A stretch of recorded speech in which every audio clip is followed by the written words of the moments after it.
ಮೊದಲನೇ ಅಧ್ಯಾಯ 4ನೇ ವಚನ.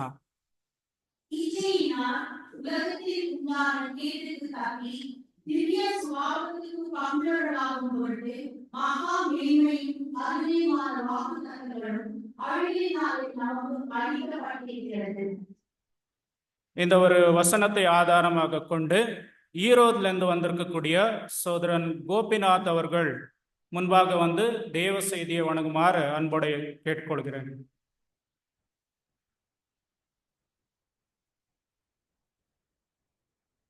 அவர் எடுத்துக்கொண்ட தலைப்பானது ஃபுல் அஷூரன்ஸ்.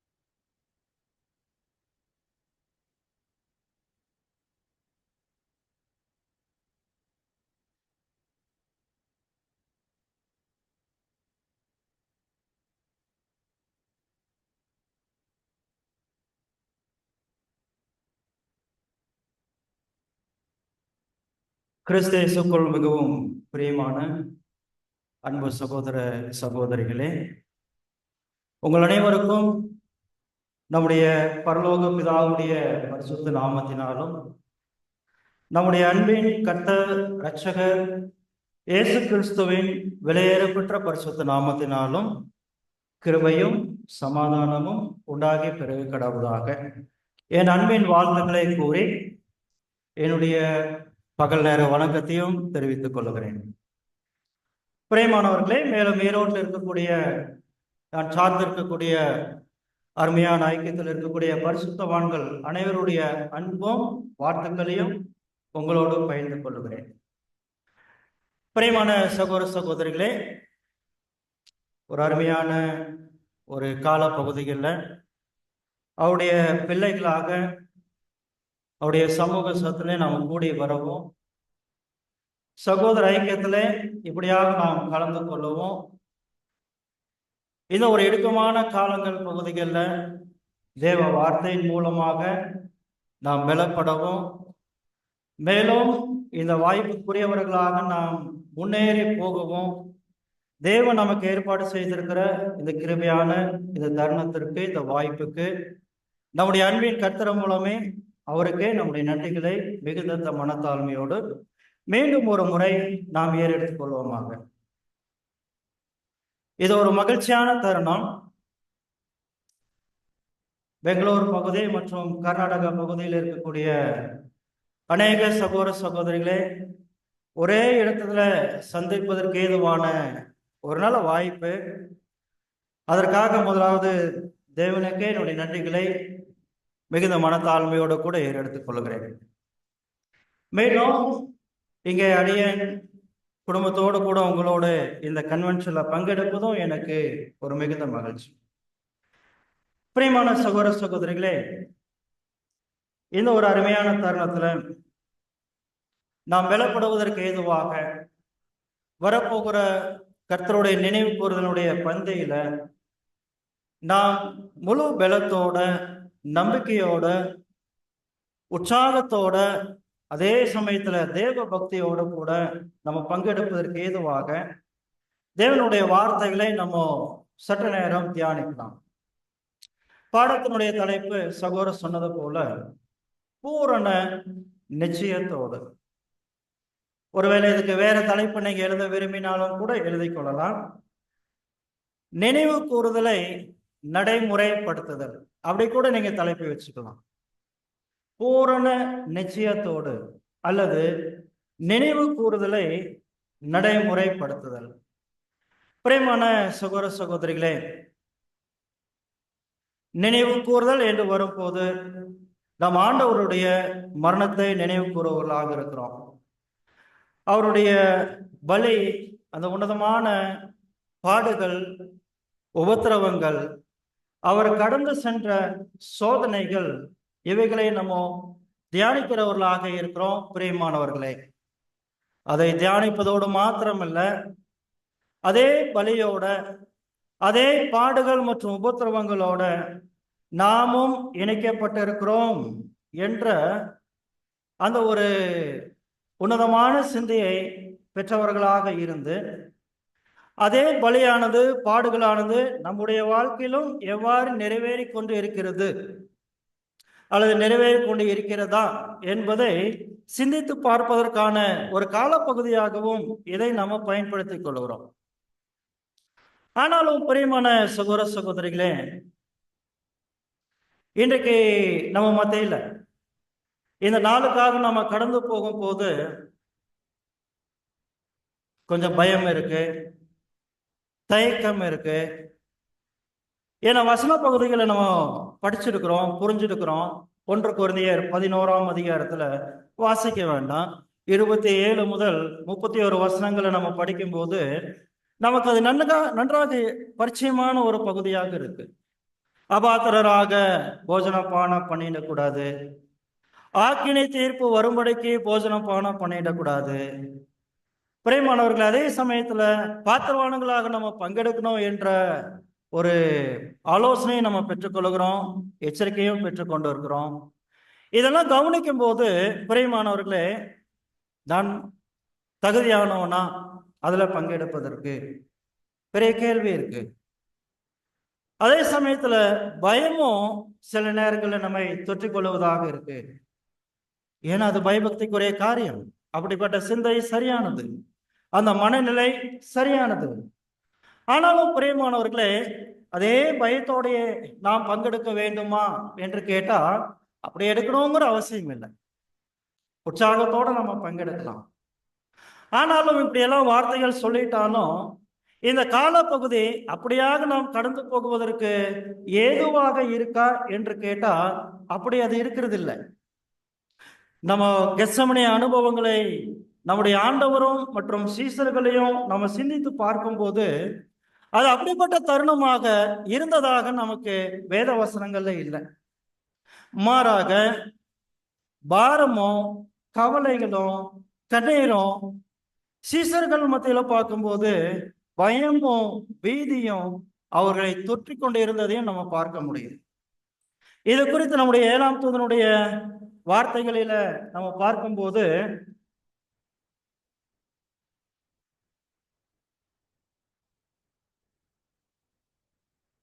பிரியமானவர்களே என்ன சொல்றார் அப்படின்னு நம்ம பார்த்துட்டோம்னா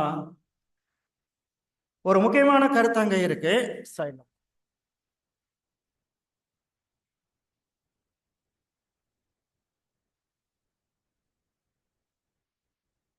பிரியமானவர்களே, இந்த நினைவு கூறுதல் நாள் பத்தி தூதனுடைய கருத்துக்களை நம்ம பார்க்கும்போது ரீப்ரின்ஸ் ஆர்டிக்கிள்ல 41:53 தமிழ்ல நினைவு கூறுதல் புத்தகம் மொழிபெயர்க்கப்பட்டு வந்திருக்கு இல்லையா, அதுல 433.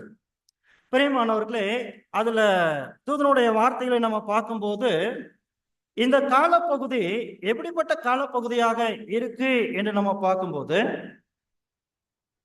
கசப்பான வேர்கள் முளை தெலும்புகிற காலப்பகுதியாக இருக்கு. எந்த அளவுக்கு அது இருக்கும்? கசப்பான வேர்கள் ஏன் வருது என்று கேட்டா அபூர்வத்தினுடைய விளைவு, போராட்டங்கள், பிரச்சனைகள், இன்னும் பலவிதமான வலிகள், வேதனைகள். பிரியமான சகோதர சகோதரிகளே, அவைகள் எல்லாம் இணைந்திருப்பதனால அது கடுமையான ஒரு காலப்பகுதியாக இருக்கு. அப்போ அந்த காலப்பகுதியினுடைய வீரியம் எந்த அளவுக்கு இருக்கும்? 10 மடங்கு வலிமையோடு இருக்கும். சாதாரணமான நாட்கள்ல இருக்கக்கூடிய வலிகளையும் வேதனைகளை காட்டிலும் இந்த காலப்பகுதியினுடைய வலிகளும் வேதனைகளும் 10 டைம்ஸ் அது பவர் நிறைந்ததாக இருக்கும், வல்லமை நிறைந்ததாக இருக்கும் என்று நம்ம பார்க்கிறோம். பிரியமான சகோதர சகோதரிகளே, அப்ப இந்த 10 மடங்கு வீரியம் என்பது எந்த விஷயத்துல? நமக்கு இருக்கிற சோதனைகள், பாடுகள், பிரச்சனைகள், நிறைய கண்ணீர் இருக்கு, நிறைய பாரம் இருக்கு. இங்கிருந்து பார்க்கும்போது எல்லாருடைய முகத்துல அந்த அறிகுறி நல்லா தெரியுது. யாருடைய முகத்துல சந்தோஷம் இல்லை, சிரிப்பு இல்லை, அல்லது ஒரு புன்னகை கூட பார்க்க முடியல. சொன்னதால ஒரு சிலர் அங்க லைட்டா புன்னகைக்கிறத பார்க்க முடியுது. காரணம் என்ன சகோதர சகோதரிகளே? உண்மை. ஏன்னா பாடுகளும் அநேக விதமான கவலைகளும் கண்ணீரும் நிறைந்த காலப்பகுதியாக இந்த காலப்பகுதி நம்மை கடந்து செல்லுது. ஆகையினாலதான் நம்மால இந்த காலப்பகுதிகளில் மகிழ்ச்சியோட இருக்க முடிவதில்லை. பிரியமானவர்களே, காரணம் 10 மடங்கு வலிமையோட இந்த காலப்பகுதி, அதாவது இந்த காலப்பகுதியில் அனுமதிக்கப்படுகிற சோதனைகளுடைய வீரியம் இருக்கும் என்பதை நம்ம பார்க்க முடியுது. பிரியமான சகோதர சகோதரிகளே, அதனாலதான் நம்முடைய ஆண்டவர் சீஷர்களுக்கு ஒரு அருமையான ஒரு விலை உயர்ந்த ஒரு ஆலோசனையை கொடுத்தார். இந்த காலப்பகுதிகளில் நீங்க விழித்திருந்து ஜெபிங்க, கவனித்திருந்து ஜெபிங்க, சூழல்களை மிஸ் பண்ணிடாதீங்க. கவனித்திருந்து அல்லது விழித்திருந்து நீங்க ஜெபிங்க.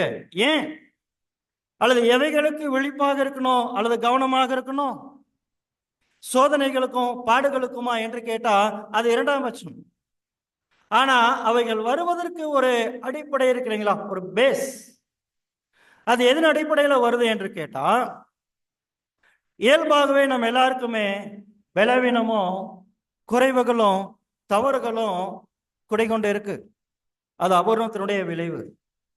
ஆனா இந்த சோதனையான தருணத்துல ஒருவருடைய பலவீனமானது முன்ன இருந்ததை காட்டிலும் இந்த காலப்பகுதியில 10 மடங்கு வீரியமிக்கதாக செயல்படும்.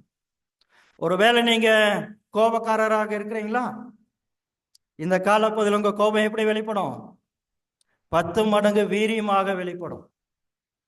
நீங்க குறைவுள்ளவர்களாக பலவீனம் உள்ளவர்களாக இருக்கிறீங்களா, இன்னும் தவறுகளும் நிறைந்தவர்களாக இருக்கிறீங்களா, பொதுவான குறைவுகளோட அபூர்வத்தினுடைய விளைவோட இந்த நாட்களில அதனுடைய வீரியம் 10 மடங்கு அதிகமாக இருக்கும். ஆகையினால நம்ம விழிப்பாக அல்லது கவனமாக இருக்கணும். எவைகளுக்கு என்று கேட்டா, அவர்களுடைய சொந்த பலவீனங்களுக்கு. என்னுடைய பலவீனம் என்ன எனக்கு தெரிஞ்சிருக்கணும். என்னுடைய குறைவுகள், என்னுடைய தவறுகள் என்ன நான் தெரிஞ்சிருக்கணும். அவைகள் என்ன எனக்கு கண்ணு முன்னாடி இருக்கணும். அவைகள் வெளிப்படாம நான் ரொம்ப கவனமா இருக்கணும். சாத்தான் அதை தூண்டுவதற்கு ஏதுவாக கொக்கையில போடுவான். ரொம்ப விழிப்பா இருக்கணும். இது சூழல்கள் அனுமதிக்கும் போது உடனே உஷாராகணும். இது என்னுடைய பலவீனத்தை தூண்டுவதற்கான சூழல், சந்தர்ப்பம். நான் ரொம்ப கவனமா இருக்கணும். உடனே இங்க நம்ம மூளையில அந்த ஒரு விழிப்பு வரணும். பிரியமானவர்களே, சரி, ஓகே, இது யதார்த்தமாக கடந்து போவதனாலதான் நமக்கு அதிகமான பாரங்கள், கஷ்டங்கள் இருக்கு. பிரியமான சகோதர சகோதரிகளை, இது போன்று 10 மடங்கு வீரியம் உடையதாக கடந்து போவதனாலதான் கண்ணீருடைய அளவு ரொம்ப அதிகமாகுது. பாரத்தினுடைய கவலையினுடைய வீரியம் அதிகமாகுது. சகோதரர்களுக்குள்ள இணக்கங்கள் குறைய ஆரம்பிக்குது. அன்பு தணிகிற காலமாக இது கடந்து போகுது. காரணம் என்னன்னா, அவர்களுடைய பலவீனங்கள் அதிகப்படியாக வெளிப்படுகிற காலமாக இருக்கு. பிரியமான சகோதர சகோதரிகளே, சரி, ஓகே, இது இயல்பாக நம்மை கடந்துதான் போய்கொண்டிருக்கு. சரி, என்ன பண்ணலாம்? இது போன்ற சூழல்களை நாம் கடந்து போகுவதற்கு என்ன செய்வது? பல வருடங்களாக இது போன்ற அனுபவங்கள் மத்தியில் தான் நாம் போயிட்டு இருக்கிறோமே, அவை இதை மேற்கொள்ளவே முடியாதா? இதை வெற்றி சிறக்க நம்மால முடியாதா என்று நம்ம சிந்திக்கும் போது, சகோதர சகோதரிகளே, நீங்க என்ன நினைக்கிறீங்க? அதை மேற்கொள்வதற்கு ஏதாவது தீர்வுகள் வேதத்தில் கொடுக்கப்பட்டு இருக்கா? பிரியமான சகோதர சகோதரிகளே, இருக்கா என்று கேட்டா கண்டிப்பாக இருக்கு. அதை வசனங்களை நம்ம கவனிக்கும் போது 2 பேதுரு 1ஆம் அதிகாரம் 4வது வசனத்துல அதற்கான தேர்வு இருக்கு. நம்ம வாசிக்கலாம்.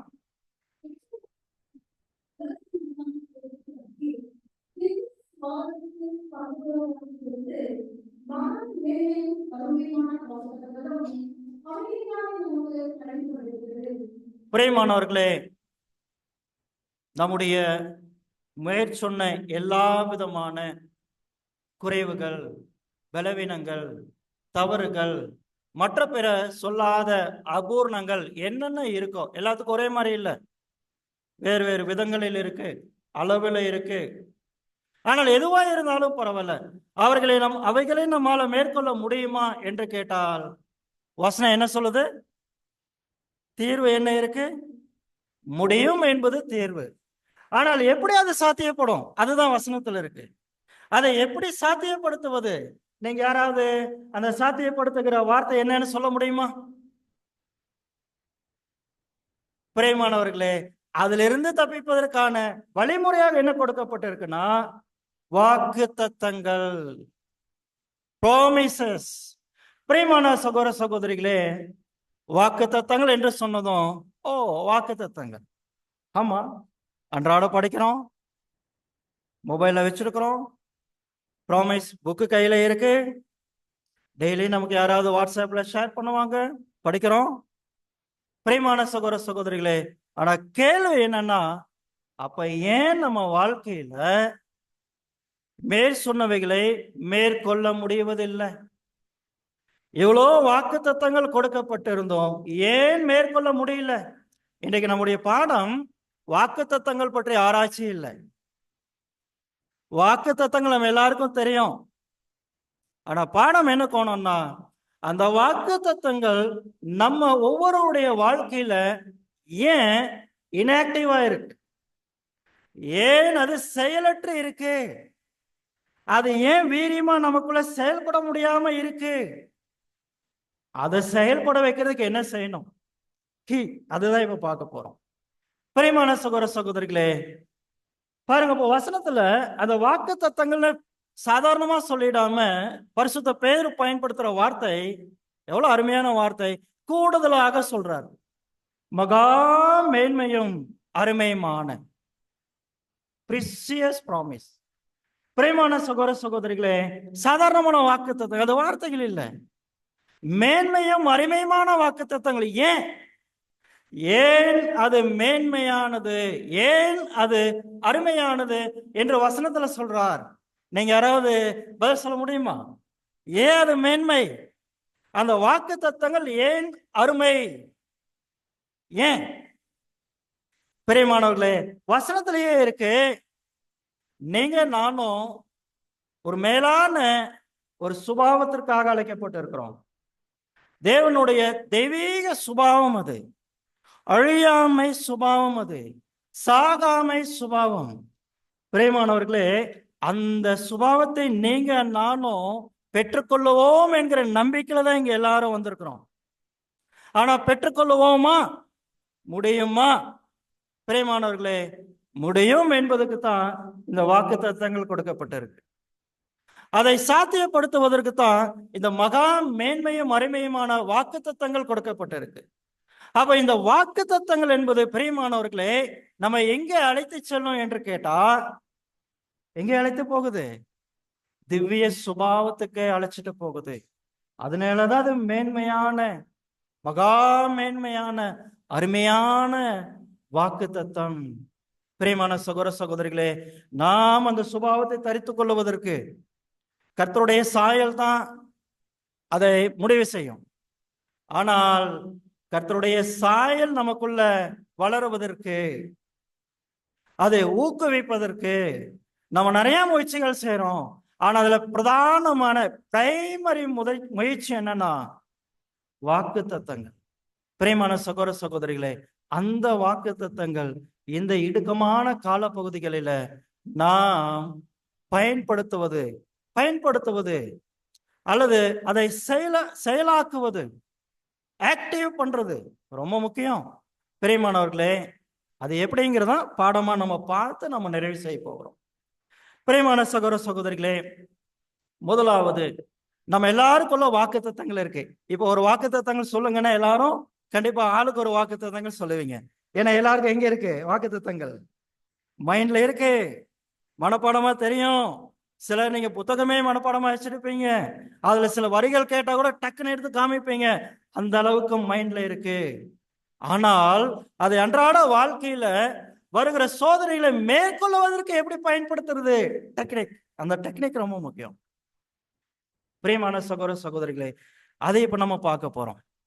அப்ப அந்த வாக்கு தத்தங்கள் நம்முடைய சிந்தையில இருந்தாலும் அவைகள் செயல்பட முடியாம இருப்பதற்கு காரணம் என்னன்னா, யார் இந்த வேலையை செய்யறாங்க என்று கேட்டா சாத்தான் தான் என்பது நம்ம எல்லாருக்கும் தெரியும். அப்ப இங்க என்ன பண்றாரு அவரு? அவர் என்ன வேலை செய்யறாருன்னா, ஒன்னும் பெருசா பண்றது இல்லை.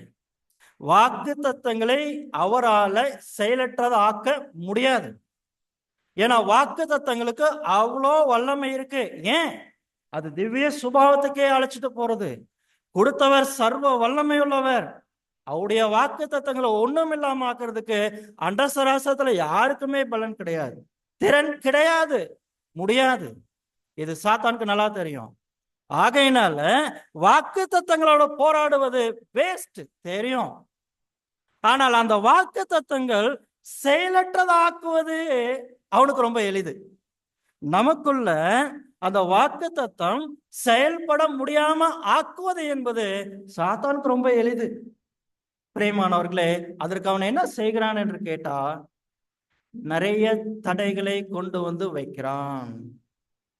பிளாக்ஸ், நிறைய பிளாக்ஸ் இருக்கு.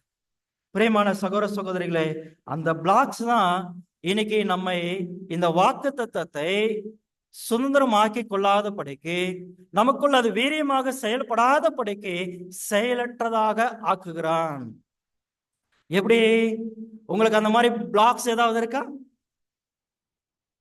செக் பண்ணி பார்க்கலாமா? ஸ்கேன்ல ஏதாவது செக் பண்ணி பார்க்கலாமா அந்த பிளாக்ஸ் எவ்வளவு இருக்கு? பிரியமானவர்களே, ஹார்ட்ல பிளாக்ஸ் இருக்க நம்ம கண்டுபிடிக்கிறோம் இல்லையா, ஸ்கேன் பண்ணி. ஆனா நம்ம இருதயத்துல நிறைய பிளாக்ஸ் கண்டுபிடிக்கிற மாதிரி ஆவிக்குரிய விதத்துல இந்த வாக்கு தத்தங்கள் செயல்படாத படிக்கு நிறைய பிளாக்ஸ் இருக்கு. என்னென்ன பிளாக்ஸ் இருக்கு இப்ப நம்ம பார்க்கலாம். பாருங்க, நிறைய கேள்விகளோட, சந்தேகங்களோட, குழப்பங்களோட, தெளிவின்மையோட அநேகர் இருப்பதற்கு வாய்ப்பு இருக்கு, அல்லது சிலராவது இருப்பதற்கு கண்டிப்பா வாய்ப்பு இருக்கு. காரணம் என்னன்னா, இந்த வாக்கு தத்தங்கள் அவருக்குள்ள செயலற்றதாயிடுச்சு. அதனால என்ன ஆயிடுச்சுன்னா, நிறைய பிளாக்ஸ். என்னென்ன பிளாக்ஸ் இருக்கு பாருங்க, சிம்பிள்ஸ் அந்த பக்கம் இருக்கு. என்னென்ன பிளாக்ஸ் இருக்கு உங்களுக்கு அங்க பிக்சர் தெரியுதுங்களா? பாருங்க, ஒருவேளை அது நம்ம இங்கிருந்து வார்த்தைகளாவே சொல்லிடலாம். சிலருக்கு குடும்ப பிரச்சனை, கணவன் மனைவி பிரச்சனை ஓயவே மாட்டேங்குது.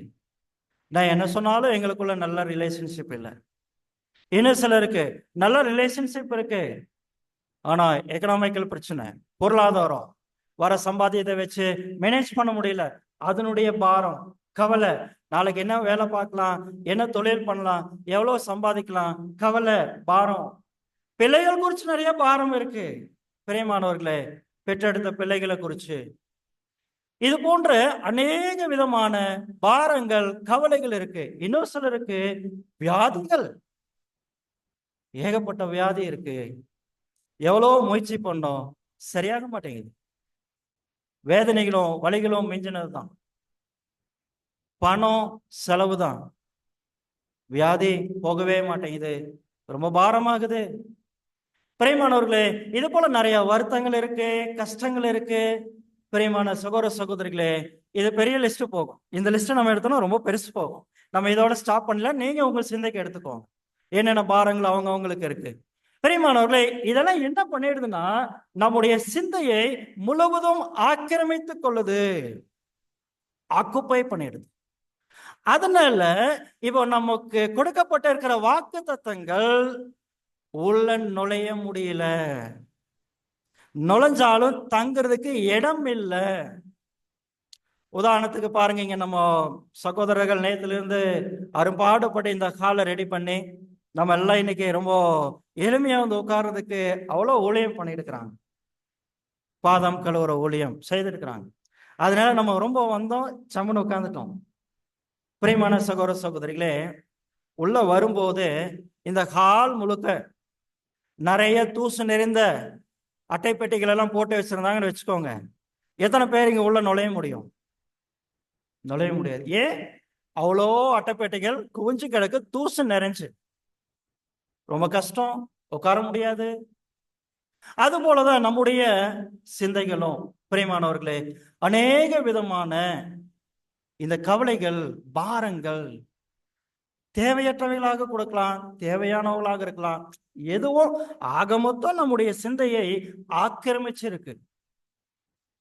அது என்னென்னவெல்லாம் பாக்ஸ் இருக்குன்னா, ஒருத்தருக்கு கவலை இருக்கு, ஒருத்தருக்கு துக்கம் இருக்கு, அந்த பாரம், இந்த பிரச்சனை, அந்த பிரச்சனை எல்லாம் அந்த அட்டை பாக்ஸ்ல இறங்கி அப்படியே நிரம்பி கிடக்குது, நிரம்பி கிடக்குது. அதனாலதான் வாக்குத்தத்தங்கள் எவ்வளவுதான் நம்ம படிச்சாலும் கேட்டாலும், வெள்ளம் போல நம்முடைய காதுகளில் அது பாய்ந்தாலும் அதனால செயல்பட முடிவதில்லை. பிரியமான சகோதர சகோதரிகளே, இதுதான் சாத்தானுடைய ஒரு முக்கியமான ஒரு டாக்டிக்ஸ், ஒரு தந்திரம். பிரியமான சகோதர சகோதரிகளே, அப்ப அந்த வாக்கு தத்தங்கள் நமக்குள்ள செயல்பட வைக்கணும். அப்ப செயல்பட முடியாதபடிக்கு சாத்தான் செய்கிற முதல் செயல் இது, நிறைய பிளாக்ஸ். அப்போ முதல்ல அது செயல்படணும். அப்ப என்ன பண்ணணும்? பிளாக்ஸ் எடுக்கணும் இல்லையா? இருக்கிற பிளாக்ஸ் எல்லாம் கிளியர் பண்ணணும். அப்பதான் வாக்கு தத்தங்கள் உள்ள நிக்கிறதுக்கு இடம் நமக்கு கிடைக்கும் என்பது தெளிவாக நம்ம பார்க்க முடியுது சகோதர சகோதரிகளை. இரண்டாவது விஷயம் என்ன நம்ம பார்க்கலாம்னா, நம்ம ஆண்டவருடைய விஷயத்திலே நடந்துச்சு. ஆண்டவருக்கு நடந்த 3 வித சோதனை நமக்கு தெரியும். ஆரம்பத்துல 40 நாள் அவருடைய உபவாசத்துக்கு பிற்பாடு சோதனைக்காரன் 3 விதமான சோதனைகளை கர்த்தர் முன்பாக வச்சுட்டான். அந்த 3 சோதனைகளும் எங்கேயோ வெளியே இருந்து எதையோ கொண்டெல்லாம் செய்யல. அந்த 3 சோதனைகளும் கர்த்தருக்கு எதன் அடிப்படையில் தான் கொண்டு வந்து முன்வைக்கப்பட்டுச்சு? சாத்தானுடைய சொந்த ஞானத்துல, அவனுடைய யோசனையில கிடையாது. தேவனுடைய வார்த்தைகளில் இருந்தே கொண்டு வந்து முன் வச்சான். பிரியமான சகோதர சகோதரிகளே, ஆனா நம்முடைய தலை அது ரொம்ப எளிமையை மேற்கொண்டுட்டார். இதுல என்ன நம்ம புரிஞ்சுக்க வேண்டிய இருக்குன்னா, நம்ம எல்லாரும் புதிய சிருஷ்டிகள். இங்க நின்று யாராவது ஒரு தவறான உபதேசம் பேசிட்டா நீங்க எத்தனை பேர் உட்காந்து கேட்பீங்க? கேட்க மாட்டோம். ஏன்? நமக்கு தெரியும் சரியானது எது என்று தெரியும். வேத வார்த்தைகளிலே அவைகளை நாம் உறுதிப்படுத்தி கொண்டு இருக்கிறோம். நம்ம அந்த விஷயத்துல அவ்வளவு சீக்கிரம் யாரும் ஏமாத்திட முடியாது. அது ரொம்ப சரி, அப்படித்தான் நம்ம இருக்கணும். இது நல்லா தெரியும் சாத்தானுக்கு.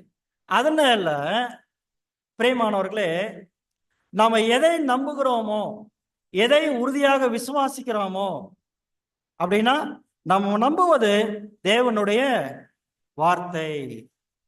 அப்ப நம்மை கொஞ்சம் விளை வைக்கணும்னா, அல்லது நம்மளை கொஞ்சம் டைவெர்ட் பண்ணோம்னா, அப்ப எதை கொண்டு டைவெர்ட் பண்ண ஈஸியா டைவெர்ட் ஆகலாம்? பாருங்க, இங்க எல்லாம் இருக்கிற நம்ம எல்லாருக்கும் வெளியே இப்ப கேட்ல போகும்போது ஒரு பாக்ஸ், அந்த பாக்ஸ்ல ஒருத்தருக்கும் ஒரு கிஃப்டா கொடுக்க போறாங்க. அந்த பாக்ஸ்ல ஒருத்தருக்கும் 100 கோடி ரூபாய் வச்சு கொடுக்க போறாங்க.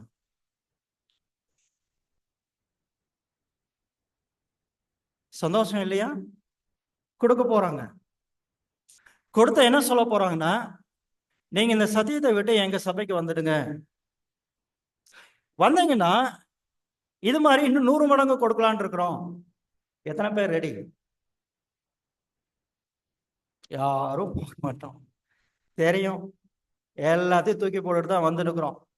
இது சாத்தானுக்கு நல்லா தெரியும். அதனாலதான் அந்த மாதிரி வேலைகளை ஈடுபடுறதில்லை. ஆனா வேற எப்படி நம்ம டைவர்ட் பண்ண முடியும் என்று கேட்டா, அதே வசனங்களை கொண்டு நம்மை திசை திருப்ப முடியும். இது சாத்தானுக்கு நல்லா தெரியும்.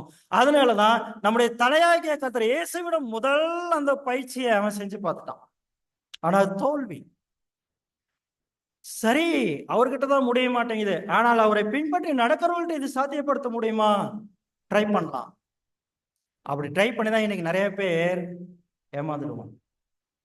வசனங்களையே கொண்டு நம்மை வஞ்சிப்பது, நம்மை திசை திருப்புவது. சகோதர சகோதரிகளே, இந்த 2 விஷயத்துலதான் இப்ப இந்த வாக்கு தத்தத்தை செயலற்றதாக்குவது அவனுடைய முக்கியமான விஷயமா இருக்கு. இப்ப முதல் விஷயத்துக்கு வரலாம். முதல் விஷயம் நம்ம என்ன பார்த்தோம்? அவர்கள் கூட இருக்கிற பலவீனங்கள், குறைவுகள், அதை கொண்டு வாக்குத்தத்தம் நம்மில் செயல்பட முடியாதபடிக்கு அவனுடைய வேலையை காமிக்கிறான். உதாரணம் நம்ம வேதத்திலிருந்தே எடுக்கலாம். 2 உதாரணம். ஒன்று, பரிசுத்த பேதுருவுடைய வாழ்க்கை நம்ம எல்லாருக்கும் நல்லா தெரியும். பரிசுத்த பேதுருவுடைய வாழ்க்கையில அவர் செய்துட்ட அவருடைய பலவீனத்தை நிமித்தமாக வெளிப்பட்டுட்ட ஒரு தவறு, அதை கொண்டு பேதுருவுடைய மனம் என்னாச்சுங்க, அப்படியே சுருங்கி போச்சு. கர்த்தர் எச்சரிப்பை கொடுத்தார், கேட்கல, சுய பலத்துல நின்னார், அப்படியெல்லாம் போக மாட்டேனாரு. ஆனா ஆண்டவர் தெளிவா சொல்றார், இல்ல பேதுரு போயிடுவீங்க, விழிப்பா இருங்க. கேட்கல. சாத்தான் கரெக்டா நோட் பண்ணிட்டு, ஓகே, அவர் எங்கதான் விழ வைக்க முடியும், கரெக்டா அங்க வச்சார். அந்த பலவீனத்தை அழகா தூண்ட முடியாத சூழல்கள் உருவாச்சு. பலவீனம் தூண்டப்பட்டு அது அவர் செய்துட்ட அந்த காரியத்தை நிமித்தம் ரொம்ப கண்ணீர் வடிச்சிட்டார், ரொம்ப நொந்துட்டார் மனதளவுல. அது அப்படியே அவருடைய முழு வீரியத்தை, வைராகியத்தை அப்படியே சுருங்க பண்ணிடுச்சு. முன்ன மாதிரி கர்த்தர்கிட்ட, உயிர் தெழுந்த ஆண்டவர்கிட்ட பேச முடியல. அப்படியே கூனி குறுகி நிற்கிறார். குற்ற உணர்வு. பிரியமான சகோதர சகோதரிகளே, சாத்தானுடைய மிகப்பெரிய ஆயுதம். நம்ம எல்லாரும் பலவீனர்கள், குறைவுள்ளவர்கள், தவறுகள் செய்கிறவர்களே. ஏன்னா அது அபூர்ணத்தினுடைய விளைவு. அதுக்காக நம்மை நம்முடைய பிதா அவருடைய பிள்ளை இல்லை என்று தள்ளிவிட்டுறாரா? ஒருபோதும் அவர் செய்யறது இல்லையே. ஆனால் அப்படிப்பட்ட தேவனுடைய பிள்ளைகள் இடத்துல வந்து குற்ற உணர்வுல நம்மை ஆட்படுத்த உணர்வு அவனுடைய முக்கியமான ஒரு தொழிலாக இருக்கு. பிரியமானவர்களே, இங்க இருக்கிறவர்களை எவ்வளவு பேர் அந்த குற்ற உணர்வோட நிரம்பி இருக்கிறோம்? அப்படின்னா அந்த பிளாக்கை யார் கொண்டு வந்து வச்சது? சாத்தான் கொண்டு வந்து வச்சிருக்கிறான். மற்ற எதையும் சிந்திக்க முடியறது இல்ல. முழுக்க அது நம்முடைய இருதயத்தை நிரப்பி விடுகிறதாக பார்க்க முடியுது. பிரியமான சகோதர சகோதரிகளை, இரண்டாவது நம்ம பார்க்கும்போது, இருங்க, இதுக்கு இன்னொரு விஷயத்தை இதை நம்ம ப்ரூவ் பண்ணிட்டு போயிடலாம். இந்த விஷயத்துக்கு இதை குறித்து வேத வார்த்தைகளை நம்ம கவனிக்கும் போது, உன்னத பாட்டு 2ஆம் அதிகாரம் 15வது வசனத்துல ஒரு அருமையான வார்த்தை அங்க பயன்படுத்தப்பட்டிருக்கு. குழி நரிகள் சிறு நரிகள் பிடிச்சிடுங்க. ஏன்? அது என்ன பண்ணிடுது? திராட்சை தோட்டங்களை நாசம் பண்ணிடுது. பிஞ்சா இருக்கு, கடிச்ச குதிரை வீண் பண்ணிடுது. வேறைய நாசம் பண்ணி முழு செடி காஞ்சு போகும் அளவுக்கு சேதம் பண்ணுது. அந்த திராட்சை தோட்டம் நீங்க நான் தான். பிரியமான சகோதர சொல்ல, அந்த சிறு நரிகள், அந்த குழி நரிகள், அந்த சிறு நரிகள் எது என்று கேட்டா, அவர்களிடத்துல இருக்கக்கூடிய சிறு சிறு தவறுகள், பெரிய பெரிய பலவீனங்கள் அல்லது சிறு சிறு பலவீனங்கள் எதுனாலும் சரி, அதை பயன்படுத்தி நம்மை கெடுப்பதுதான் சாத்தானுடைய மிகப்பெரிய வேலையாக இருக்கு. சகோதர சகோதரிகளே, விழிப்பா இருக்கணும் இல்லைங்களா? இன்னைக்கு அந்த பலவீனங்களால, அந்த பலவீனம் வெளிப்பட்டதுனால எவ்வளவு பேர் கூனி குறுகி போயிடுறோம். ஏன் அது சரி பண்ணவே முடியாதுங்கிற மாதிரி தோற்றத்தை ஏற்படுத்துவது அவனுடைய முக்கியமான வேலை. விசேஷமா இந்த கர்த்தருடைய நினைவு கூறுதல் காலப்பகுதிகளில் அதிகமாக நடக்கும். இரண்டாவது நம்ம பார்க்கும்போது, தேவ வார்த்தைகளையே கொண்டு நம்மை குற்ற உணர்வுக்குள்ள கொண்டு போவது. முதல் விஷயம், நம்முடைய தவறுகள் பலவீனங்களை கொண்டு நம்மை குற்ற உணர்வுக்குள்ள வழி நடத்துவது. இரண்டாவது, கர்த்தருடைய வார்த்தைகளையே கொண்டு நம்மை குற்றப்படுத்துவது. கர்த்தருடைய வார்த்தை சொன்னது சரிதானே, அது அப்படித்தானே ஏற்றுக்கொள்ளணும், கரெக்ட். பிரியமானவர்களே, பாருங்க, இப்போ நீங்க நானும் பாவி அப்படின்னு தான் வசனம் சொல்லுது. ஆமா, பாவி. ஆனா அதே பாவிகளாகிய நம்மை தேவன் தள்ளி விட்டுட்டாரா? ஒருபோதும் அவர் தள்ளி விடுறதில்லை. சில வசனங்கள் நம்ம கொஞ்சம் கவனிக்கலாம். இதுல பாருங்க, பண்ணிக்கணும், ஃபாண்ட் சப்போர்ட் ஆகல, பரவாயில்ல. கலாத்தியர் 6ஆம் அதிகாரம் 7வது வசனம் பார்க்கும்போது, பிரியமானவர்களை என்ன சொல்றாரு அப்போஸ்தலன் பவுல்? மோசம் போயிடாதீங்க, நீங்க எதை விதைக்கிறீங்களோ அதை தான் அறுப்பீங்க. பாருங்க, இது ஒரு எச்சரிக்கை நிறைந்த வார்த்தை தான். ஆனா இந்த வார்த்தை படிக்கும் போது ஆக்சுவலி நமக்குள்ள அடி வயிறுல ஒரு கலக்கமாகுதான். இதை இன்னும் வாசிக்க வேண்டிய விதத்துல வாச்சா உங்களுக்கு அடி வயிறுலாம் கலங்கிடும். நீங்க எதை விதைக்கிறீங்களோ அதை தான் அறுக்க போறீங்க, மாட்டிக்காதீங்க இப்படின்னு சொன்னா உங்களுக்கு என்ன ஆகுது? போச்சு போச்சு, சொல்றோம் இல்லையா? போச்சு. அப்படின்னா பிரியமானவர்களே, நம்ம விதிப்பது சில நேரங்களில் தவறுகளை செய்துடுறோம். இப்படி பண்ணிட்டீங்களே போச்சு, அவ்வளவுதான், இனி என்ன நடக்குமோ தெரியல உங்களுக்கு. ஒருவேளை இதே குடும்பம் நாம் எடுத்துக்கொண்டோம்னா, ஒரு கணவன் மனைவியாக ஒரு குடும்பமாக வாழும் போது இப்படி பண்ணிட்டீங்களே, இனி உங்க குடும்பம் என்ன ஆகும் தெரியலையே. குழந்தைங்களை எல்லாம் மிரட்டுறதுக்கு சில பேர் பயன்படுத்துவாங்க, அம்மாமார்கள் நல்லா பயன்படுத்துவாங்க. அப்பா வரட்டும் பேசிக்கிறேன், அவர்கிட்ட சொல்ல போறேன், பாரு என்ன நடக்க போகுது இன்னைக்கு தெரியல. குழந்தைங்க அங்கேயே என்ன ஆயிடுது, அம்மா அம்மா அம்மா அம்மா வேண்டாமா, அம்மா அம்மா அம்மா சொல்லாதம்மா சொல்லாதம்மா அப்படின்னு. அந்த மாதிரி பிரியமானவர்களே, இந்த வசனத்தை நீங்க புரிஞ்சுக்கோங்களேன். அப்படி புரிஞ்சுதான் நம்மை கொஞ்சம் ஊனப்படுத்துவது சாத்தானுடைய வேலையாக இருக்கு. உண்மைதான், நம்ம எதை வைக்கிறோமோ அதை தான் இருப்போம், மாற்றமே இல்லை. ஆனா அதுக்காக நம்பிக்கை இழந்து போகணுமா? போச்சு, எல்லாம் போச்சு, நம்பிக்கை இழந்து போகணுமா? அவசியம் கிடையாது சகோதர சகோதரிகளே. அது மாத்திரம் இல்லாமல் இன்னும் சில வசனங்கள் நம்ம கொஞ்சம் கவனிக்கலாம். ஆனா நம்ம சுருக்கமா இந்த கருத்தை மாத்திரம் முடிக்கிறோம். நிறைய எச்சரிப்புகள், கண்டம் பண்ணுகிற வார்த்தைகள் தேவனுடைய வார்த்தைகள்ல பைபிளை நம்ம பார்க்க முடியுது. ஆனால் அவைகளெல்லாம் படிக்கிறவருக்கு சில நேரங்கள்ல நிர்மூலமாக்குகிற எண்ணத்தை சாத்தான் முன்வைப்பது வழக்கமான ஒன்று. வசனமே இப்படி சொல்லி எடுக்குது, நீங்க எல்லாம் அவ்வளவுதான். வசனமே உங்களை பத்தி இப்படி சொல்லி இருக்குது பாருங்க, உங்களால இனி எதுவும் பண்ண முடியாது, அவ்வளவுதான், போச்சு. பிரியமானவர்களே, இப்படி எதிர்மறையான எண்ணங்களை நம்முடைய இருதயத்துல விதைப்பது சாத்தானுடைய மிகவும் முக்கியமான ஒரு செயலாக இருக்கு. ஆனா எதை கொண்டு? தேவனுடைய வார்த்தைகளையே கொண்டு. அதுதான் ஸ்பெஷல். ஏன்னா நீங்க நானும் பயப்படுறதும் சோர்வடைறதும், ஐயோ நான் இப்படி செஞ்சுட்டேனே, வேத வசனம் இப்படி சொல்லுதே, ஐயோ இப்படி பாடம் கேட்டோமே, அப்படியே மனசு படப்பாயிடுது.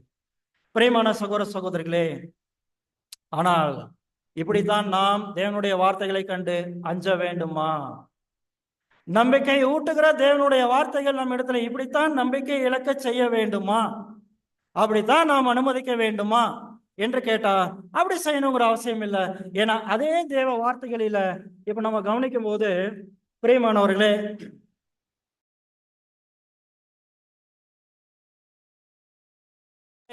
நாம் பூர்ணப்படுத்த முடியும் நிச்சயமாக.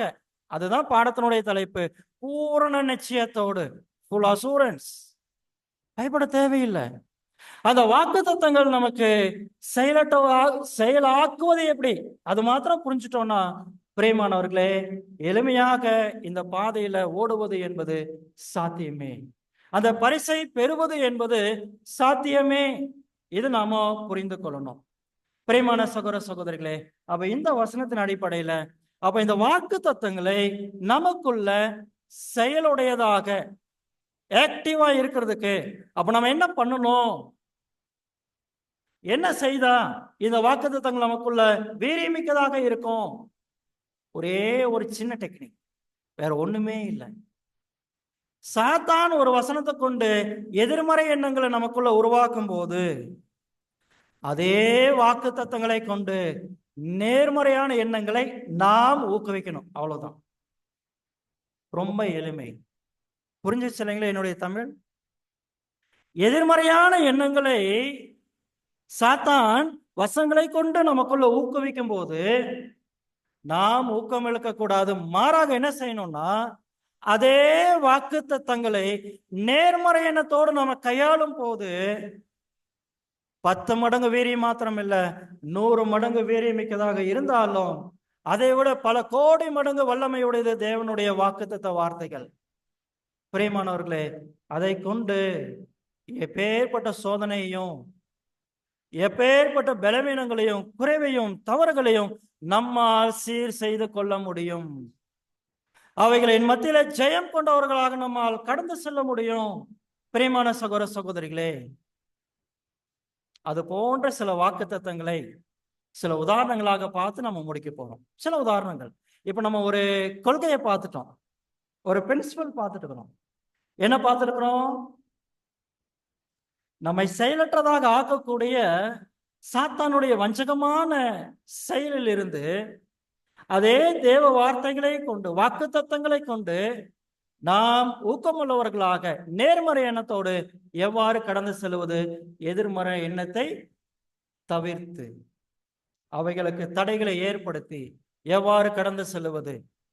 பிரியமானவர்களே, அதுதான் இப்போ ஒரு கொள்கை ரீதியில பார்த்திருக்கிறோம். இப்போ அதை உதாரணங்களாக சில வசனங்கள் வாசித்து நம்ம முடிக்க போகிறோம். பிரியமானவர்களே, முதல் விஷயம், சில நேரங்கள்ல நம்முடைய இருதயங்கள்ல நீங்காத துயரங்களும் வருத்தங்களும் குடிக்கொண்டு இருக்கும். நிறைய விஷயங்கள் அந்த மாதிரி இருக்கு. இது உதாரணத்துக்காக நம்ம போட்டுக்கிறோம், அவ்வளவுதான். அப்படின்னா என்கிட்ட இது நடந்துட்டே இருக்க புதர், எனக்கும் பாரமாயிட்டே இருக்கு, எனக்கும் மனசு இல்லை, ஆனா செஞ்சுட்டே இருக்குன்னே நான் என்னதான் பண்ணுவேன்? அப்போஸ்தலன் பவுல் மாதிரி இல்ல, அவர் கேட்டார் பாருங்க, இந்த மரண சரீரத்திலிருந்து யார் தான் என்னை விடுதலை பண்ணுவா? செய்யணும்னு நினைக்கிறத என்னால செய்ய முடிய மாட்டேங்குது, செய்யக்கூடாதுன்னு நினைக்கிறதே நான் செஞ்சுட்டே இருக்கிறேன், மனசு ரொம்ப பாரமா இருக்கு புதர், ரொம்ப கவலையா இருக்கு புதர், எனக்காக ஜெபிச்சுக்கோங்க புதர், என்னால முடிய மாட்டேங்குது. எவ்வளவு பேர் கண்ணீர் வடிக்கிறோம், பாரமாகிறோம். பிரியமான சகோதர சகோதரிகளே, பாருங்க, இது போன்ற எதிர்மறையான எண்ணங்கள் நம்முடைய இருதயத்துல குடிக்கொண்டு இருக்கும் போது அவைகளை வெளியேற்றுவது எப்படி? ரொம்ப எளிமை, ரொம்ப எளிமை. 1 யோவான் 1:9 நாம் நம்முடைய பாவங்களை அறிக்கையிட்டா, என்ன பண்ணிட்டோமோ ஓகே, என்ன இருந்தாலும் பரவாயில்ல, எந்த அளவுக்கு என்று கேட்டா, அது அக்கிரமமாகவே இருந்திருக்கு, அநியாயமாகவே இருந்திருக்கு, செய்துட்டோம், உணர்றீங்களா? ஆமாம் பதர், சோர்வடையாதீங்க. உணர்ந்த தருணமே நீங்கள் உற்சாகம் அடைவதற்கு ஏதுவான நல்ல தருணம். மிஸ் பண்ணாதீங்க. ஏன்னா அதை தேவன் தான் கொடுத்தார். அந்த உணர்வை நம்ம முன்னேறுவதற்கு அவர் தான் உதவி செய்துட்டு இருக்கிறார். அவர் சமூகத்துக்கு போங்க, இதெல்லாம் நான் செய்யக்கூடாதுப்பா, எனக்கு தெரிஞ்சிருக்கு, செஞ்சுட்டேன், ப்ளீஸ் என்னை மன்னிச்சிடுங்க. அது அநியாயமா இருந்தா கூட மன்னிக்கிறார். சே, எவ்வளவு நல்ல தேவன் இல்ல நம்ம தேவன். இப்படி அக்கிரமத்தை அநியாயத்தை மன்னிக்கிற தேவன்ல நம்ம தேவன் போல வேற யார் இருக்க முடியும்? மெய்கால படிக்கிறோம் இல்லையா பிரியமான சகோதர சகோதரிகளே? அப்ப கண்டிப்பாக ரொம்ப எளிமை. அந்த எதிர்மறையான எண்ணம் வரும்போது இந்த நேர்மறையான எண்ணத்தை நமக்குள்ள கொண்டு வரும். இது ஒரு வாக்கு தத்துவம், நம்ம பாவத்தை மன்னிக்கிறதுக்காக கொடுக்கப்பட்ட வாக்கு தத்துவம். சகோதர சகோதரிகளே, இரண்டாவது ஒரு உதாரணம் பார்க்கலாம். சில நேரங்கள்ல நாம காயப்படுத்தி இருப்போம், நாம மற்றவர்களால காயப்பட்டு இருப்போம். இந்த காலப்பகுதி அது நிறைய நடக்கும் இல்ல? நாம காயப்படுத்துறதும் நாம காயப்படுவதும் ரொம்ப ஸ்பெஷலா குடும்பத்துல இருக்கும், மாம்சீக குடும்பத்துல, ஆவிக்குறை குடும்பத்திலேயும் இருக்கும், நடக்கும். பிரியமானவர்களே, ஆனால் காயப்பட்டுட்டோம்னா அந்த காயத்திலிருந்து வெளியே வர்றது ரொம்ப கஷ்டமா இருக்கு, ரொம்ப பெரும் பாடம் இருக்கு. பிரதர், அவர் மன்னிச்சிட்டாரு பிரதர், அவங்கள போங்க பிரதர், அந்த வலி வேதனை எனக்கு தான் தெரியும். ஒருவேளை குடும்பத்துக்குள்ள வந்துட்டா மனைவி கணவனை பார்த்து சொல்லுவாங்க, பேசிட்டீங்க, செஞ்சுட்டீங்க, ஆனா வலி நான் தானே அனுபவிக்கிறேன், எவ்வளவு கண்ணீர் நான் தானே சிந்துறேன். கணவன் கூட அப்படி இருக்கலாம். பிரியமான சகோதர சகோதரிகளே, மறக்க முடிய மாட்டேங்குது, தழும்புகளாக நிறைஞ்சிருக்கு. எவ்வளோ வருஷங்கள் நம்ம இருதயத்துக்குள்ள அது இருக்கு. ஆனா மெமோரியல் அட்டன் பண்ணிடுவோம் இல்லையா? ஒரு வருஷமும் பாத்திரத்துல பங்கெடுத்துடுறோம். காயங்கள் வடுக்கள் மறக்கப்பட்டு இருக்கணும் இல்லையா? அதை மீண்டும் நம்ம தூக்கி பார்த்துடக்கூடாது இல்லையா? இடம் கொடுத்துடுறோமே, பரவாயில்ல பரவாயில்ல விடுங்க. ஆனால் பிரியமானவர்களே, இது போன்ற சூழல் இருக்கும்போது நாம் என்ன செய்வது? இந்த எதிர்மறையான எண்ணத்தை எவ்வாறு மேற்கொள்ளுவது?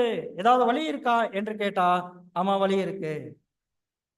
பிரியமான சகோதர சகோதரிகளே, அது மத்தேயு 8:17 சாரி, அது இதாயிடுச்சு, நானே வாசிக்கிறேன்.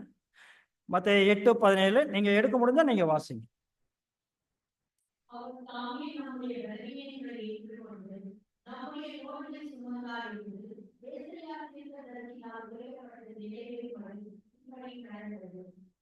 பிரியமானவர்களே, அவர் தாமே நம்முடைய பலவீனங்களை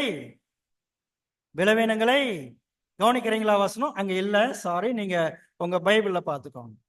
அவர் தாமே நம்முடைய பலவீனங்களை அல்லது நம்முடைய பலவீனங்கள் நிமித்தம் நம்மை ஒதுக்கிட்டார். இல்ல, அந்த பலவீனங்களோடையே நம்மை ஏற்றுக்கொண்டார். இரண்டாவது பகுதி இருக்கு. அவர் தாமே நம்முடைய நோய்களை சுமந்தார், இன்னும் சுமந்து கொண்டிருக்கிறார். பிரியமான சகோதர சகோதரர்களே, தேங்க்யூ பிரதர். ரொம்ப முக்கியமான ஒரு அண்டர்ஸ்டாண்டிங். போடுங்க. பிரியமானவர்களே, பாருங்க, அப்போ அவர் தாமே நம்முடைய பலவீனங்களை ஏற்றுக்கொண்டார். அப்படின்னா என்ன அர்த்தம்? இங்க ஏசாயா தீர்க்க தரிசனமா சொல்லி இருக்கிறார், ஆண்டவருடைய வாழ்க்கையில 3 வருஷத்துல என்ன நடக்கும் என்பது. பலவீனம் இருக்கு, பலவீனமான சகோதரர்கள் இருக்கிறாங்க. ஆனால் அந்த பலவீனமான சகோதரர்களை அவரு அந்த பலவீனத்து நிமித்தம் என்ன பண்றது இல்ல, ஒதுக்குறது இல்ல. மாறாக என்ன பண்றாரு, அந்த பலவீனத்தோடையே அவர்களை ஏற்றுக்கொள்ளுகிறார். உதாரணத்துக்கு 12 அப்போஸ்தலர்கள் எடுக்கலாமே. அப்போஸ்தலர் பேதுரு எவ்வளோ பலவீனம், எவ்வளோ துடுக்கு. பிரியமானவர்களே, அதே போல யோவான் யாக்கோப்பு எவ்வளோ ஒரு கோபம். ஆண்டவரே, வானத்திலிருந்து அக்னியை வர வச்சு அவங்கள எரிச்சிடலாம். எவ்வளோ பாப்பா கர்த்தருக்கு ஐயோ இப்படி விட்ட ஆவியே நீங்க இருக்கிறதா அப்படி கேட்டாரு. பாத்தீங்களா? பிரியமானவர்களே, அப்ப நம்ம என்ன கவனிக்க வேண்டிய இருக்குன்னா, அவருடைய உடல் அங்கங்களுடைய பலவீனம் அவருக்கு தெரியும்.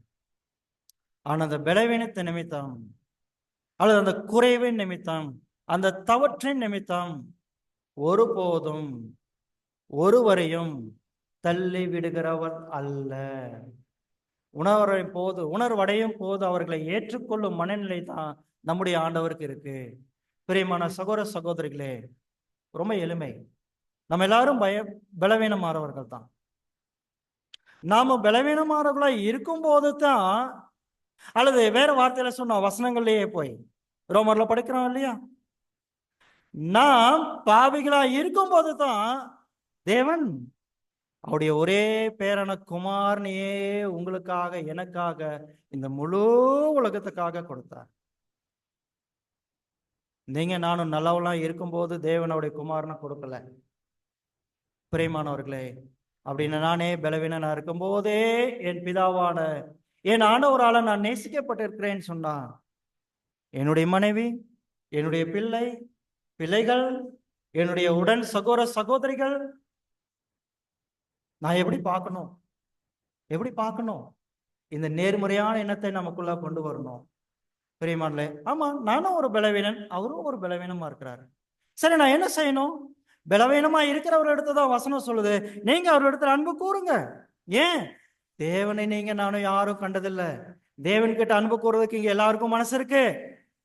அப்படி தேவன் கிட்ட அன்பு கூறதுக்கு மனசு இருக்குன்னா அதை எங்க வெளிப்படுத்தி காமிக்க சொல்றாரு?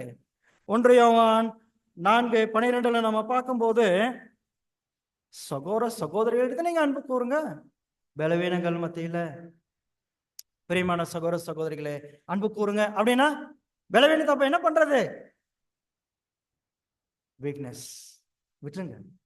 உங்க மனைவி அப்படி பண்ணிட்டாங்களா? வீக்னஸ் விட்டுருங்க. உங்க கணவர் அப்படி பண்ணிட்டாரா? வீக்னஸ் விட்டுருங்க. இது மாதிரி நீங்க நானே 1000க்கு மேல கிருபைகளை ஒரு நாள் அனுபவிக்கிறோமே. அதை அனுபவிக்கிறது உண்மையா இருந்தா குடும்பத்துல செய்யணும், உடன் அங்கங்கள் கிட்ட செய்யணும். இந்த காலத்துல அதுதானே நம்ம நிறைவேற்றணும். அதற்கு ஏற்ற சரியான தருணம் தானே இது. பிரியமான சகோதர சகோதரிகளே, 2வது அந்த வசன பகுதியில பார்க்கும்போது, மத்தேயு 8:17 பாருங்க என்ன சொல்லியிருக்கிறார் என்று நம்ம பார்க்கும்போது, 2வது பகுதி, அவர் தாமே நம்முடைய நோய்களை சுமந்தார். அது லிட்டரலா அவர் செஞ்சு முடிச்சிட்டார். இன்னைக்கு ஆவிக்குரிய விதத்தில் அந்த நோய்களை அவர் சுமந்தார். ஆவிக்குரிய நோய்கள் என்று சொன்னா நிறைய இருக்கு, எல்லார்கிட்டயுமே இருக்கு. பெருமை இருக்கு, பகைமை இருக்கு, கசப்பு இருக்கு, ஏகப்பட்டது இருக்கு, எல்லார்கிட்டயுமே இருக்கு. அளவுல வேணா வித்தியாசம் இருக்கலாம், பரவாயில்ல. எண்ணிக்கையில வித்தியாசம் இருக்கலாம், பரவாயில்ல. இப்ப நம்ம ஆண்டவர் என்ன பண்ணிட்டு இருக்கிறாருன்னா, நல்ல உதாரணம் காமிச்சிட்டு இருக்கிறார். விளவே மன்னிக்கணும், அந்த நோய்களை சுமந்தார். சொல்லத்தமாக நம்ம ஆண்டவருடைய வாழ்க்கையில் இது எப்படி நிறைவேறுச்சுன்னா, அவருடைய 3 வருஷம் வாழ்க்கையில லட்சோப லட்சம் ஜனங்களை அவர் சரி பண்ணிட்டு இருக்கிறார். காலையில வருவார், நைட்டு வரைக்கும் லைன்ல நிப்பாங்க, எல்லாரையும் சுகம் பண்ணுவார். யாரையும் சாரி நாளைக்கு வாங்க டோக்கன் முடிஞ்சிச்சு அதெல்லாம் சொல்ல மாட்டார். அத்தனை பேருக்கும் சரி பண்ணிட்டு தான் போவார். காலையில அவ்வளோ பிரிஸ்கா வருவார். அப்படியே அந்த நோய்களை நோய்களை தீர்ப்பதற்காக அவரிடத்துல வல்லமை புறப்பட்டு போய் அப்படியே என்ன ஆயிட்டாரு? வீக் ஆயிட்டாரு. எப்படி வீக் ஆகுறார்? அவர் பரிபூர்ணமாகவே இருந்தாலும் அந்த மனித பரிபூர்ணத்துக்கு ஒரு லிமிட் இருக்கு. அப்போ அந்த நோய் தொற்று இவரை என்ன பண்ணும்? தாக்கும் போது அப்படியே அப்படியே அப்படியே அந்த நாளினுடைய முடிவில் சோர்வாகுது. அப்படியே பிதா கிட்ட போயிடுவார். அப்பா, இன்னைக்கு நான் செய்த வேலையெல்லாம் உங்ககிட்ட ரிப்போர்ட் பண்ண வந்திருக்கிறேன், சொல்லுங்க மகனே. எல்லாம் பக்கா ரிப்போர்ட் கொடுப்பாரு. அப்படியே விடியற தருணம் ஆயிடும். அப்பா, நான் அடுத்து கிளம்ப வேண்டி இருக்கு, ப்ளீஸ் என்னை ஃபில் பண்ணுங்க உங்க ஆவியால. மறுபடியும் ஃபில் பண்ணுவார். மறுபடியும் என்ன பண்றாரு? இப்போ வரார், அடுத்த நாள் மறுபடியும் நோய்களை சரி பண்றார். அந்த நோய் தொற்று அவருக்கு வருது, ஆனால் அது அப்படியே சோறுக்குள்ள அவர் கொண்டு போகுது. இப்படியே 3 வருஷம் வாழ்க்கை பிரியமானவர்களே நோய்களை சுமந்து சுமந்து சுமந்து சுமந்து தேவ பலன் பெற்று பெற்று பெற்று கடந்து போனார். இன்னைக்கு பிரியமானவர்களே, உங்களை எத்தனை பேர் அந்த மாதிரி நோய்களை சுமக்கிறவர்களா இருக்கிறீங்க? நோய்களை சுமக்கிறோமா? நாம சொல்றது அவங்களுடைய நோய் இல்லை, மற்றவங்களுடைய நோயை நாம் சுமக்கிறோமா? சுமக்கிறோமா இல்லைங்களா? சரி, வேற மாதிரி கேட்கலாம், சுமக்கணுமா வேண்டாமா? வசனத்துல என்ன இருக்கு? சுமக்கணும். இப்ப நீங்க சொல்லுங்க, சுமக்கிறீங்களா இல்லையா? சுமக்கிறீங்களா? பிரியமானவர்களே, சுமக்கிறோம். எத்தனை வருஷமா? இந்த பாதையில வந்ததுல இருந்து சுமக்கிறோம். ரொம்ப பரிதாபம், ரொம்ப பரிதாபம். ஏன்னா அந்த நோயை சுமக்கிறதுனா என்னன்னு நம்ம புரிஞ்சுக்கணும். 3 வருஷம் ஆண்டவருக்கு அந்த தொற்று வந்துட்டே இருந்துச்சு இல்லைங்களா? 3 வருஷம், 1 வருஷத்துக்கு முன்னாடி தாக்கின தொற்று இன்னும் தொடர்ந்துட்டல இல்ல. அந்த நாளுக்குரிய அந்த தொற்று அங்க போய் தேவன் கிட்ட ஃபில் பண்றாரு பாத்தீங்களா? பஸ்பம் ஆயிடும், ட்ரைன் ஆயிடும். நெக்ஸ்ட் டே மார்னிங் வரும்போது பிரிஸ்கா வருவாரு.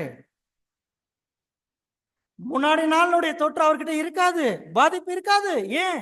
ட்ரைன் பண்ணிட்டாரு.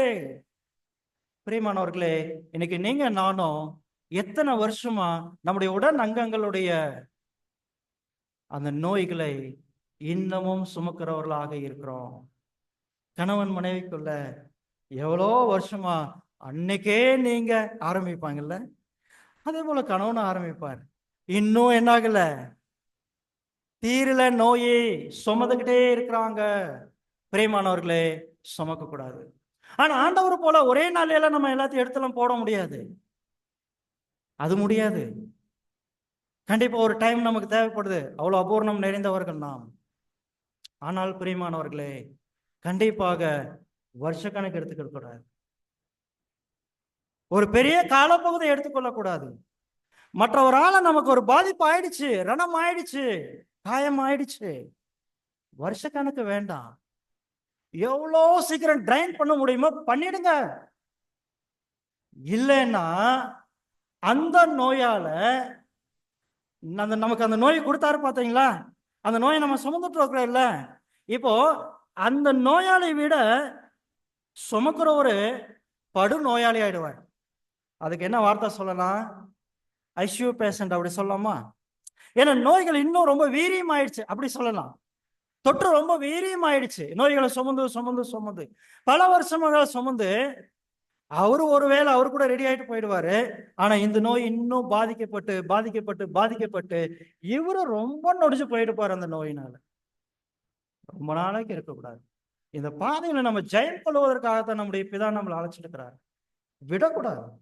பிரியமானவர்களே, அதை மேற்கொள்ளணும். தேவன் அதுக்காக எல்லா ஏற்பாடுகளையும் எவ்வளவு வேணும் கொடுக்க அவர் தயாரா இருக்கிறார். பயன்படுத்தணும். பிரியமான சகோதர சகோதரிகளே, இப்படித்தான் அங்க நம்முடைய எதிர்மறையான எண்ணங்களை நேர்மறையான அவருடைய வார்த்தைகளை கொண்டு கர்த்தரிடத்திலிருந்து கற்றுக்கொண்டு அவைகளை மேற்கொள்ள நம்ம சிந்திக்கணும். சகோதர சகோதரிகளே, வேற சில உதாரணங்கள், ரொம்ப பிரயோஜனமான சில உதாரணங்கள் நம்ம பார்க்கலாம். சில நேரங்கள்ல நமக்கு கவலை இருக்கு, பயம் இருக்கு. கவலை இல்லாம யாரும் இல்லை. கவலைப்படுவதற்கு நிறைய இருக்கு, பயப்படுறதுக்கு நிறைய இருக்கு. கவலைகள் கொட்டி கிடக்குது. பிரியமானவர்களே, எப்படி வந்துச்சு? இடம் கொடுத்தோம், ஃபில் ஆயிடுச்சு.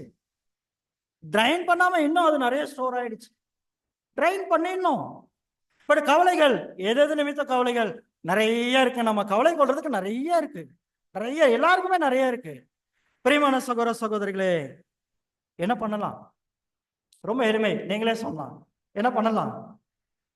அந்த கவலை எண்ணங்களை நமக்குள்ள புகுத்திட்டான் பல விஷயங்களால. இப்ப அது மேற்கொள்ள என்ன செய்யலாம்? ரொம்ப எளிமை. உங்க கவலைகளை என்ன பண்ணுங்க? வச்சு பழகுங்க, ட்ரெயின் அப் பண்ணுங்க. ஒரு நாள்ல பழக முடியாது. பழகிட்டே இருங்க, பழகிட்டே இருங்க. கவலை கொஞ்சம் கொஞ்சமா மேற்கொள்ளப்படும். பிரியமான சகோதர சகோதரிகளே, அதே போல பயம் நிறைய பேருக்கு பல விஷயங்கள் இருக்கு. இந்த வாய்ப்பெல்லாம் நான் சுந்தரிக்க முடியுமா?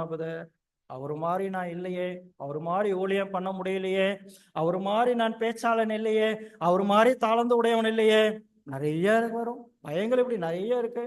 பிரியமான சகோதர சகோதரிகளே, தேவையில்லை. ரொம்ப எளிமை. வசனங்கள்ல நமக்கு நல்லா தெரியும்.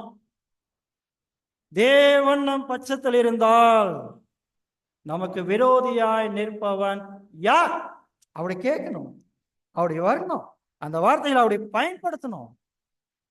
பிரியமானவர்களே, தேவன் நம் பட்சத்தில் இருக்கிறார்.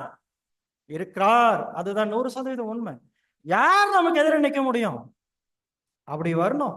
என்ன பயமா இருந்தாலும் அதை நம்மால் மேற்கொள்ள முடியும். சகோதர சகோதரிகளே, சில நேரங்களில் பினான்சியல் கிரைசிஸ் வரும் நமக்கு ஃபேமிலியில், இல்லையா? எக்கனாமிக்கலா சில டிஸ்டர்பன்ஸ் ஆகும். ஏன் பயப்படணும்? போதும் என்ற மனதுடனே கூட ஒண்ணு இல்லை, அவருடைய வார்த்தைகள் இருக்கு, வாக்கு தத்தங்களாக. அதுல ஆலோசனைகள் இருக்கு. நான் கொடுக்கறதுக்குள்ள வாழ்றதுக்கு பழகுங்க சொல்லி கொடுக்கிறார். பயன்படுத்தணும். சிம்பிள். எவ்வளவு குறைவாக நம்ம பெற்றுக்கொண்டாலும் நிறைவான மனதோட வாழ முடியும். ஆலோசனைகள் இருக்கு. பிரியமானவர்களை பயன்படுத்தணும். வாக்கு தத்தங்கள் அவைகளுக்கு நமக்கு நிறைய இருக்கு. பிரியமானவர்களே, அதே போல இறுதியான ஒரு நம்ம வாக்கு தத்தங்களை பார்க்கும்போது அநேகருக்கு தனிமை உணர்வு நிறைய இருக்கு. தனிமை உணர்வு. நான் தனியா இருக்கிறேன் குடும்பத்தோடய இருந்தா கூட தனிமை உணர்வு நிறைய பேர் உணர்றீங்களா? குடும்பத்தோட தான் இருக்கிறேன், ஆனா எனக்கு குடும்பத்தில் இருக்கிற மாதிரி இல்லை, தனியா இருக்கிற மாதிரி தான் ஃபீலிங் ஆகுது. நிறைய பேருக்கு இருக்கு. இன்னும் சில பேர் லிட்டரலாவே தூரமாகவே இருப்பாங்க. மனதளவிலையும் தூரம், சொல்லர்த்தமாவே தூரம், தனிமை. எனக்கு யாரும் ஹெல்ப்லாம் பண்ணுற அளவுக்கு இல்லை பிரதர், நான் அந்த அளவுக்கு மோசமாயிடுக்குது. எனக்கு யாரும் ஹெல்ப் பண்ண முடியாது. ஹெல்ப் பண்ணாலும் அது ஒன்றும் பெருசா எனக்குள்ள பலன் அளிக்காது. பிரியமான சகோதர சகோதரிகளே, ஆனால் ஒரு சங்கீதம் இருக்கு. சங்கீதம் 27:10 நம்ம பார்க்கும்போது, என் தகப்பனும் தாயும் என்னை ஃபீல் பண்ணுங்க, என்னை கைவிடுவாங்களா? வசனம் என்ன சொல்லுது? கைவிடுவாங்கன்னு இருக்கா? கண்டிப்பா கைவிட்டுருவாங்கன்னு இருக்கா? நீங்க எத்தனை பேர் உங்க பிள்ளைகளை கைவிட்டுருக்கீங்க? வயதானாலும் சுமக்கிறீங்கல்ல? பிரியமானவர்களே, எந்த பெற்றோரும் தன்னுடைய பிள்ளை கைவிடவெல்லாம் மாட்டாங்க. அதெல்லாம் ரொம்ப ரொம்ப எக்ஸ்ட்ரா, ரொம்ப ரேர். அது கைவிட மாட்டாங்க. ஆனாலும் சில சூழல்கள் வரும், கைவிடுவார்கள். தனிமை வாட்டுது, உறவு அந்து போச்சு, எனக்கு என்ன யாரும் இல்லை, எல்லாரும் சுத்தி இருந்தாலும் உணர்வு வரும். பிரியமானவர்களே, ஆனா வசனத்துல என்ன இருக்குன்னா, கர்த்தர் என்னை சேர்த்துக் கொள்ளுவார். அவர் கைவிட மாட்டார். எவ்வளவு அருமையான வார்த்தைகள். இந்த உலகத்துல நம்ம நண்பர்கள் உறவினர்கள் யாராவது அந்த வார்த்தை சொன்னா அப்படியே ஒரு சந்தோஷமாகுதுல, ஒரு பலன் ஆகுது. ஆனா இந்த வார்த்தை சொல்லுகிறவர் அண்ட சராசரத்தினுடைய எஜமான் சொல்றார், நான் உங்களை கைவிட மாட்டேன்ப்பா. ஏன்? நீங்க மண்ணுன்னு எனக்கு தெரியும், நீங்க யாருன்னு எனக்கு தெரியும், அப்படிதான் செய்வீங்க தெரியும். அதுக்காக உங்களை கைவிட்டுருமோன்னா நானு நம்ம கையை உருவிட்டு போனதுதான். ஒருபோதும் அவர் கைவிட மாட்டார். பிரியமான சகோதர சகோதரிகளே, நொறுங்குண்ட இருதயம் உடையவங்களாக நீங்க இருந்தா, பிரியமானவர்களே, நறுங்குண்ட மனதோட நீங்க இருந்தீங்கன்னா கண்டிப்பாக இருந்தால் பிரியமானவர்களே, கண்டிப்பாக தேவனுடைய வார்த்தை நமக்கு இருக்கு. சங்கீதம் 34:18 நொறுங்குண்ட இருதயம் உள்ளவர்களுக்கு கர்த்தர் சமீபமா இருந்து நறுங்குண்ட ஆவியுள்ளவர்களை ரட்சிக்கிறார். பிரியமான சகோதர சகோதரிகளே, மறக்க வேண்டாம். இறுதியான ஒரு வார்த்தையை நம்ம பார்த்து முடிக்கலாம். இது போன்ற எண்ணற்ற வாக்குத்தத்தங்களை பழைய ஏற்பாட்டில் இஸ்ரேல் ஜனங்கள், யூதர்கள் பெற்றுக்கொண்டிருந்தாங்க. பிரியமானவர்களே, பெற்றுக்கொண்டிருந்தவங்களை எல்லாருமே அதிகப்படியான குறைவுள்ளவர்களும் பலவீனர்களுமாகத்தான் இந்த பாதையில இருந்தாங்க. தேவனால் வழிநடத்தப்பட்டு இருக்கிறாங்க. அநேக வடுக்கள் நிறைந்தவங்களாக இருந்தாங்க. அப்படிப்பட்ட யாரையும் தேவன் கைவிடவே இல்லை. உதாரணம், தாவீது எவ்வளவு வடுக்களாக நிறைந்திருந்தவராக இருந்தார், கைவிடலை. அதே போல நமக்கு தெரியும், சிம்சோன் கைவிடல, யாக்கோப்பு கைவிடல. எவ்வளவு குறைவுகள் பலவீனங்கள் பார்க்கிறோம். ஒருபோதும் நம்ம தேவன் நம்ம கைவிடுகிறவர்கள் அல்ல. நம்மோட கூட இருந்து தான் நம்மை இந்த பாதையில ஜெயம் கொள்வதற்கு உதவுகிறவராக இருக்கிறார். ஆகையினால் பிரியமான சகோதர சகோதரிகளே, இதைத்தையும் நிறைந்த காலமே, அநேக விதமான பாடுகளும் சோதனைகளும் கண்ணீரும் நிறைந்திருக்கிற காலமே, பயப்பட வேண்டாம். தேவனுடைய வாக்குத்தத்தங்கள் இருக்கு, அவைகளை நம்ம பயன்படுத்துவோம். இன்னும் நமக்கு 2 வாரங்கள் இருக்கு கிட்டத்தட்ட. பிரியமானவர்களே, உற்சாக இருதயத்தோட, சோர்வோடு அல்ல, நம்பிக்கையின்மையோடு அல்ல, சந்தேகத்தோடு அல்ல, அவரோட கூட பாடுபட்டால் அவரோட கூட ஆளுகை செய்வோம் என்ற உறுதியான நம்பிக்கை இருதயத்துல வைத்தவர்களாக அந்த பாத்திரத்துல மனரமயத்தோட, உற்சாகத்தோட, மன மகிழ்ச்சியோட நம்ம பங்கெடுப்பதற்கு இந்த நாட்களை, மீதம் இருக்கிற நாட்களை நம்ம பயன்படுத்துவோமாக. அப்படியாக நம்ம கடந்து செல்வதற்கு பிதாவாகிய தேவன் தாமே நம் அனைவருக்கும் கிருபை இரக்கம் செய்து வழிநடத்துவாராக. ஒரு மோடு கேட்ட தேவன் நம்ம அனைவரும் தேவன் தாமே ஆசீர்வதிப்பாராக. இந்த நாளிலும் இந்த வாய்ப்பு தந்த சபையார் மற்றும் ஊழியர்கள் அனைவருக்கும் என்னுடைய கிறிஸ்துக்குள்ளான நன்றியையும் தெரிவித்துக் கொள்கிறேன். ஆமென்.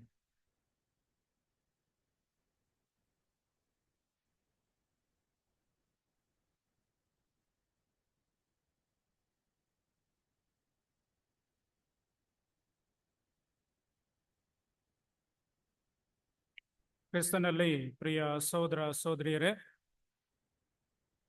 ಪೂರ್ಣ ಭರವಸೆ ಎನ್ನುವ ಶಿರೋನಾಮೆ ಕೆಳಗಡೆ ಇಷ್ಟೊತ್ತು ದೇವರ ವಾಕ್ಯವನ್ನು ನಮ್ಮ ಮಧ್ಯದಲ್ಲಿ ಹಂಚಿಕೊಂಡ ಸಹೋದರ ಗೋಪಿನಾಥ್ ಅವರಿಗೆ ಈ ಒಂದು ಕನ್ವೆನ್ಷನ್ ಸಭೆಯ ಪರವಾಗಿ ನಮ್ಮ ಹೃತ್ಪೂರ್ವಕ ಧನ್ಯವಾದಗಳನ್ನು ತಿಳಿಸುವನಾಗಿದ್ದೇನೆ. ಅದೇ ರೀತಿ ಈ ಒಂದು ಪಾಠವನ್ನು ನಮಗೆ ಎಚ್ಚರಿಕೆಯಾಗಿ, ಅದೇ ರೀತಿ ಕ್ರಿಸ್ತನ ಭೋಜನಕ್ಕಾಗಿ ನಮ್ಮನ್ನೇ ನಾವು ಪೂರ್ಣ ಭರವಸೆಯಿಂದ ದೇವರ ವಾಗ್ದಾನಗಳನ್ನು ಮುಂದಿಟ್ಟುಕೊಂಡು ನಮ್ಮನ್ನು ನಾವು ತಯಾರು ಮಾಡಿಕೊಳ್ಳುವ ರೀತಿಯಲ್ಲಿ ಈ ಒಂದು ಸಂದೇಶವನ್ನು ಕೊಟ್ಟ ತಂದೆ ದೇವರಿಗೂ ಆತನ ಮಗನಾದ ಯೇಸು ಕ್ರಿಸ್ತನಿಗೂ ಸ್ತುತಿ ಸ್ತೋತ್ರ ಧನ್ಯವಾದಗಳನ್ನು ಹೇಳುವನಾಗಿದ್ದೇನೆ.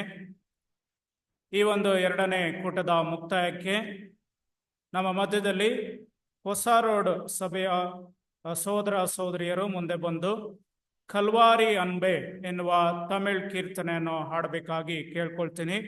ಐ ರಿಕ್ವೆಸ್ಟ್ ಹೊಸ ರೋಡ್